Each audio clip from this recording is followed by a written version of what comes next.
Hey guys, I'm Theo Joe. In this video, I'm going to tell you a method that I discovered how to increase the graphics on your PlayStation 4 console. This is going to increase the resolution, the refresh rate, the textures, the anti-aliasing, pretty much everything on your PS4, and it's going to make games look much better, and it really doesn't use any materials or anything you don't have already. And the best part is it's really easy. It only takes a couple of minutes, so stick around and I'm going to show you how in this video. Now, as a little bit of background, most console games have much better graphics stored on the disc than is actually taken advantage of by the console. Kind of like if you play a game on a PC and you set the game's quality to the lowest, it still has the potential to go up to higher quality if your computer can handle it. Although most games aren't able to be taken advantage of by PlayStation 4 because it's starting to get aging hardware, but if you're able to add some external processing power, we can actually get those better graphics to be used, so the games are going to look much better.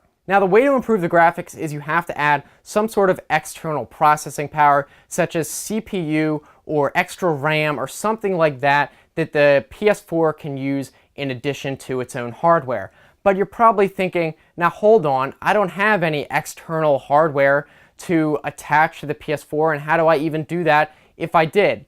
Well, you might be surprised. That's because you already have a processor in your pocket right now. That's right, you can actually use your phone to offload some of the PS4's CPU and graphics cycles onto the phone's hardware and increase the performance. It's actually surprisingly simple, and you don't have to change anything on your phone. You don't have to erase anything. It's totally safe, and I think that's really the best part. So why don't we go to the PS4 and I'll show you exactly how to set this up. It's really dead simple and you shouldn't have any problem with it.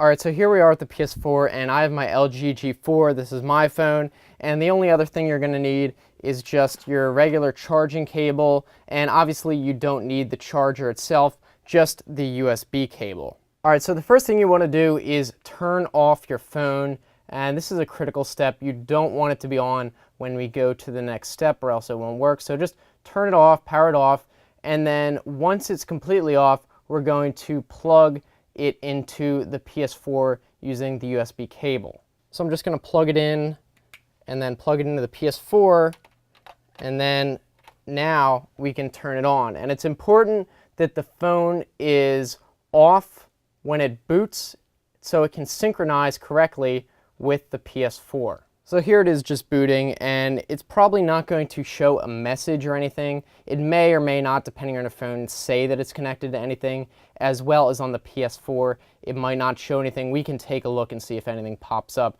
But once you boot into your favorite game, you'll definitely notice that it's going to have brighter, vivid colors, sharper detail, and less motion blur because of the higher refresh rate. All sorts of better graphics performance is going to be really obvious, so we can take a look at that. Alright, so let's see a comparison. This first one is without my LG G4 plugged into the PS4, and this is with it plugged in. You can obviously see there is a big difference in terms of the clarity, the sharpness, the resolution, and pretty much everything else. Now, obviously, the performance increase you see is going to heavily depend on the phone you have. If it's a really old phone, you're not going to see as good of an increase as if you have a brand new top-of-the-line phone. But if you have an old cell phone, a smartphone that you're not using, then you could probably just keep it plugged in all the time to get a permanent small increase. And I actually found you can plug in multiple phones and increase the graphics performance multiple times over, kind of like for graphics cards in SLI in your computer. Although I realize that the only way to plug in multiple phones is to have all of them the same type. For example, they all have to be Android or all have to be iPhone. You can't mix and match, or else only one of them will work. But that's pretty much it. I hope you guys found this tutorial helpful. Be sure to let us know in that little survey. You can click the I and tell us whether it helped you or not, if it worked for you. And if you want to also leave a comment in the comment section letting others know how well it worked for you and how good of a performance and graphics increase you saw on your PlayStation 4. That'd be great. Also, be sure to like this video so others know you enjoyed it, and me as well, so maybe I'll make more like this. And if you want to continue watching,